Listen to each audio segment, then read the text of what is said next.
So today we're once again going to go ahead with Scott Young's Ultralearning, and I think that we're going to finish up with it today. So maybe we're also going to go through something else today. It just always matters. On how how fast I'm gonna be, how fast I'm reading, and all of those things. And so we're gonna see. I'm just gonna dive straight into it, just because I don't want to waste your time and I don't want to waste my time. So yeah, Chapter 11, Principle 8, Intuition, dig deep before building up. Useful guidelines for doing things differently. The first rule is don't give up on hard problems easily. The second rule is prove things to understand them. Working through things yourself can help you develop the capacity for deep intuition. Rule 3, always start with a concrete example. And rule 4, which is the last one, don't fool yourself. Explaining things clearly and asking dumb questions can keep you from fooling yourself into thinking you know something you don't. Which is something that I don't know, it's definitely something to really keep an eye on, because we actually tend to fool ourselves and we tend to just not be really honest to ourselves and with what we're doing and all of those things. So it is definitely something to focus on, and it is definitely something to keep in mind. The Feynman technique. First, write down the problem or concept you want to understand at the top of the paper. Second, in a space below, explain the idea as if you had to teach it to someone else or convey the idea to someone who's never heard of it. Explain how to solve it and why the procedure makes sense. And third, when you get stuck and your understanding fails to provide a clear answer, go back to your reference material to find your answer. Reader's note, this concept is just like teaching in order to understand and learn better, which is something that I myself have seen works really fine. So when I do have to explain something to somebody, I either come to the conclusion that I just don't know what the fuck I'm talking about, just because my explanation is not as good as it could be, or I just which leads to me understanding it even better, just because I had to think about it and I had to keep it in my mind and I had to think through it so that period. So yeah, I had to think through it, and then I came to the conclusion, well, I actually don't know it either, and I actually don't know what I'm talking about, or I actually thought about it in a way that doesn't make any sense in the end. And but it also then came to the point like, wow, okay, this is why this is the case, and this is why I'm doing this and that and these and those, which is then pretty amazing, that you learn something by teaching something to somebody, even though if somebody asks you, they probably do think that you know what the fuck you're talking about. So yeah. Anyway, Chapter 12, Principle 9, Experimentation, explore outside your comfort zone. Variation is important to finding style or method that works for you. Find one that will take advantage of your strengths and diminish your weaknesses. Just like what Van Gogh did. Aggressive exploration and tenacity were also key to Van Gogh's success. Yes, I mean, he did a lot of things, and then he, tried this really expressive stroke type that he was using then, and this was fucking amazing, which made him very popular and known and not very rich, I think. Or was he rich? I don't know. I don't think so, actually. But I'm quite unsure, to be honest. Well, anyway. Experimentation is the key to mastery. As you approach mastery, many skills reward proficiency as well as originality. As creativity becomes valuable, experimentation becomes essential. 3 types of experimentation. The first type is experimenting with learning methods, materials, and resources. The second thing is experimenting with technique, and the third one is experimenting with style. The key to experimenting with different styles is to be aware of all the different styles that exist, which I think just really makes sense, because if you don't know them, how could you actually switch them up? It's not possible. Not something that's working. The mindset to experimentation.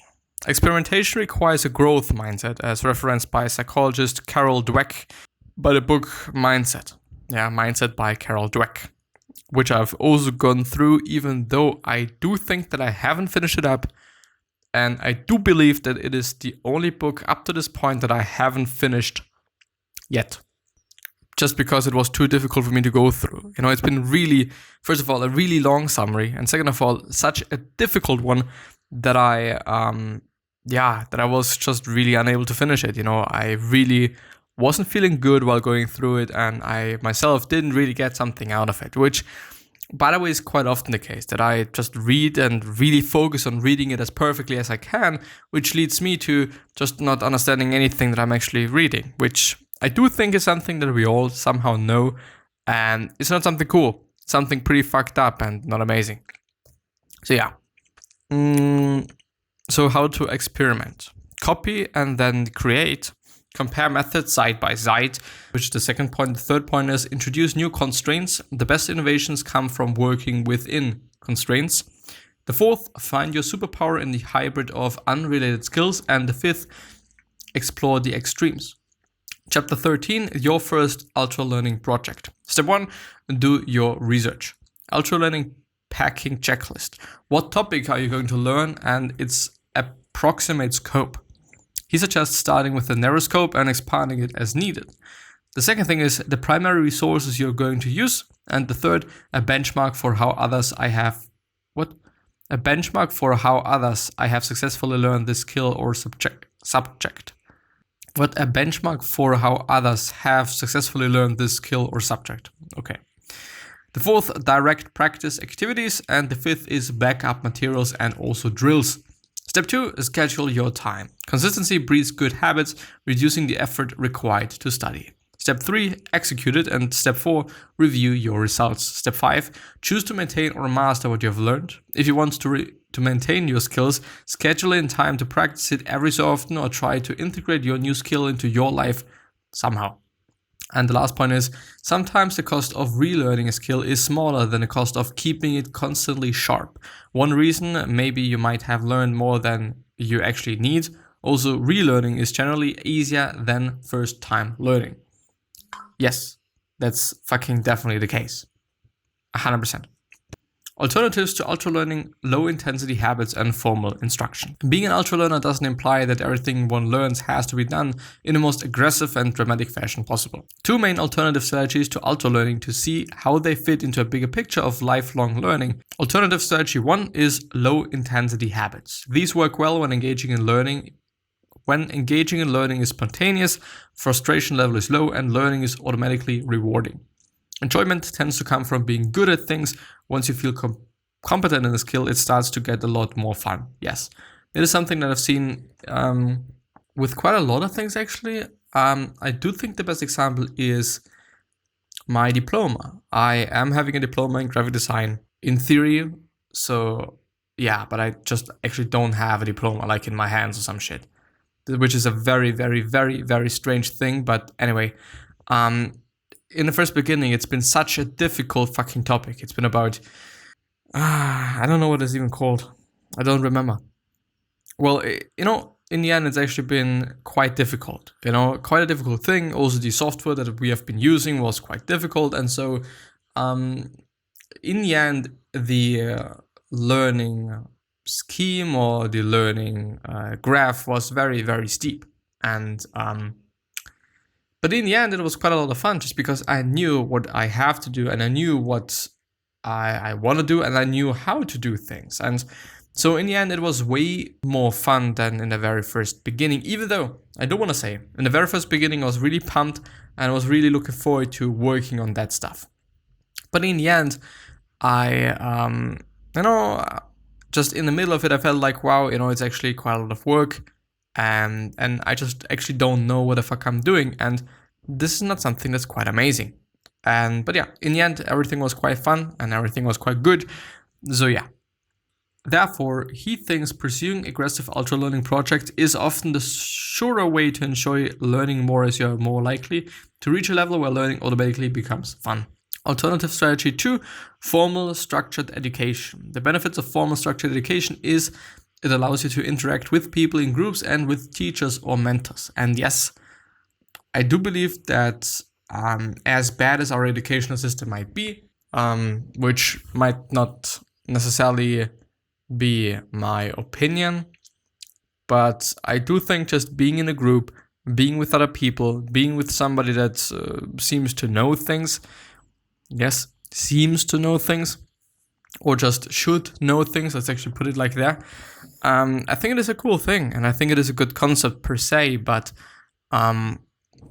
yeah, I mean, it is what it is. Of course, if you just are made to do things, just because you have to go to school because you have to do something, then yeah, it might not be that much fun and it might not be that great, but still, I do think that the whole structure somehow is not that bad, with having a teacher, with having a mentor.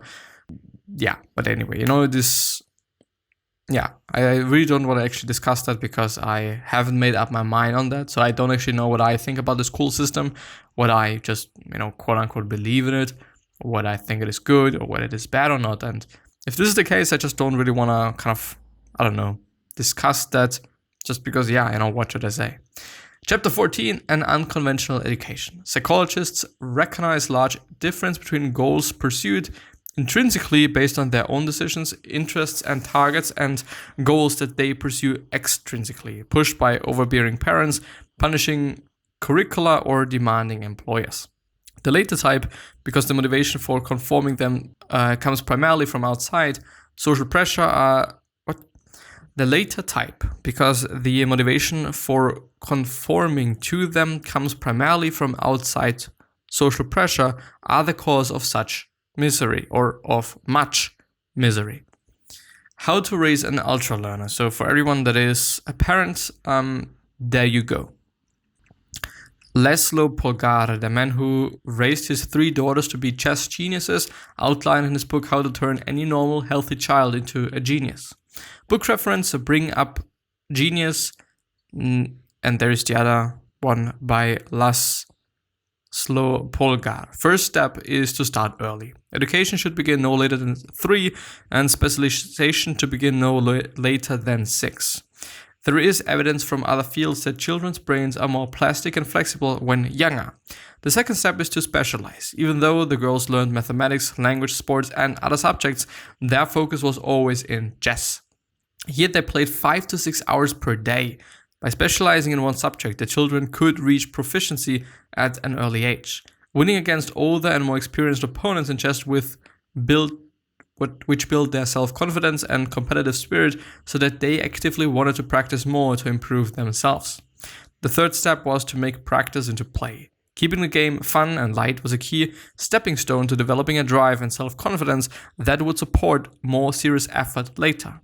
However, he insisted that play is not the opposite of work and a child does not need play separate from work, but meaningful action. Fourth, he was careful to create positive reinforcement to make chess a pleasant rather than frustrating experience. Failure, suffering, and fearfulness decreased achievement. Lastly, he was against coercive learning or something. Self-discipline, motivation, and commitment must come from the children themselves. One can never achieve serious pedagogical results, especially at a high level, through coercion, whatever this means, I don't know. One of the most important educational tasks is to teach self-education.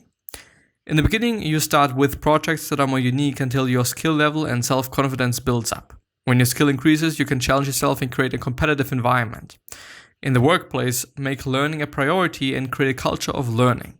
Learning isn't about replacing ignorance with understanding. Ignorance expands with knowledge. With greater knowledge comes a greater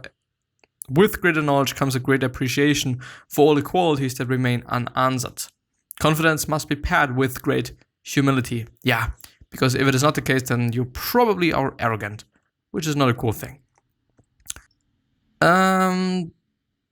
Closing thoughts. I really love this book. As an obsessive learner myself and strong advocate of self-education, this topic covered in this book was extremely enjoyable to learn about. While general and more broad topic books are great to read, I also love reading a book that goes into more depth or breadth. This was one of these books. He goes into not only anecdotal examples of real-life ultralearners, but also the science and evidence behind the principles of ultralearning per se. To me, the discussion of applicable concepts combined with anecdotal evidence makes this title more robust for the reader. Well, this is a great read for everyone, as I think everyone benefits from self-directed learning. I especially recommend this to people who are interested in self-improvement and love learning as much as I do. I may be a butcher advocating for eating meat, but I think happiness does indeed come from realizing your potential and overcoming limiting beliefs. Like Tony Robbins says, growth is happiness.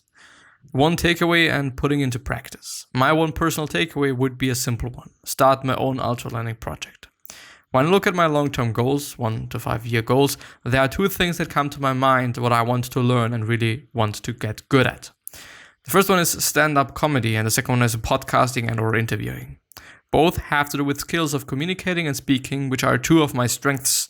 So developing these two specific skill sets would add on to and take advantage of my existing strengths.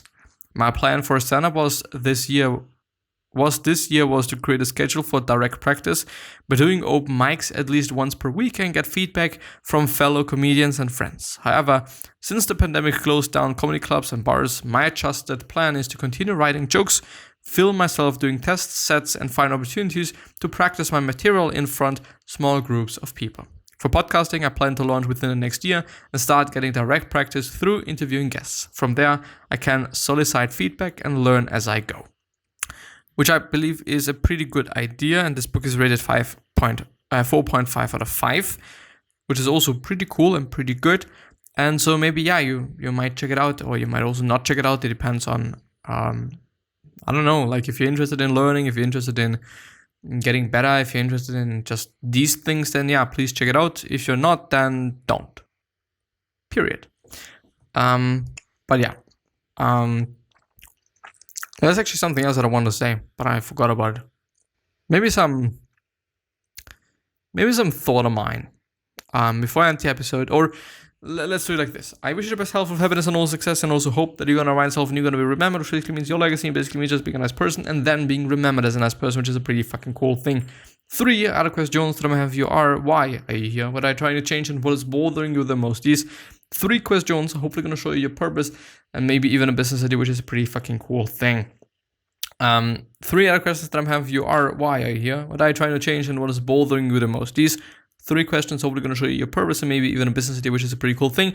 And I think that I'm always saying it twice, even though I shouldn't, and I do actually not intend to do that. But anyway, the last one is, what could you essentially say to another person that's indeed going to change their life? Because I believe from the bottom of my heart that we all can say something and we all can communicate something that is indeed, for sure, a really 100% gonna change someone's life. And I do think that this is something amazing, that this is something great, and also something to keep in mind and focus on. And I don't know, have a good life, create a good life for yourself. Don't overthink things, don't be too serious about things, because I don't know, there's gonna be good things, there's gonna be bad things. To maybe be a little bit more precise with what I want to aim at is, I really was focusing on future things. I was really focusing on future things and trying to really achieve something in the future and thinking through things. Not necessarily doing, but thinking. Which led me to neglect the things that I'm doing at this point in time and kind of fucking it up a bit. So I still am able to kind of do whatever I have to do. And but I don't know, I made myself more work by me being who I am and by me doing things, and it's pretty unnecessary. You know why? It really is. I mean, if you're doing something, if you're working on something, please focus on that and try to really get good at this. I mean, we all want to be good at something in the world. We all want to make something great, but I don't know. I don't even know if you understand what I mean. And also talking wasn't that great today. It didn't really feel that good today, which is the case from time to time. Also today was, my day was actually quite good. But on the other hand, I could also definitely say it wasn't good, which is a pretty of an interesting thing. But yeah. Anyway, I wish you the best. Please stay safe and please take care of your family and friends. And I'm hopefully going to see you the next time. So bye-bye.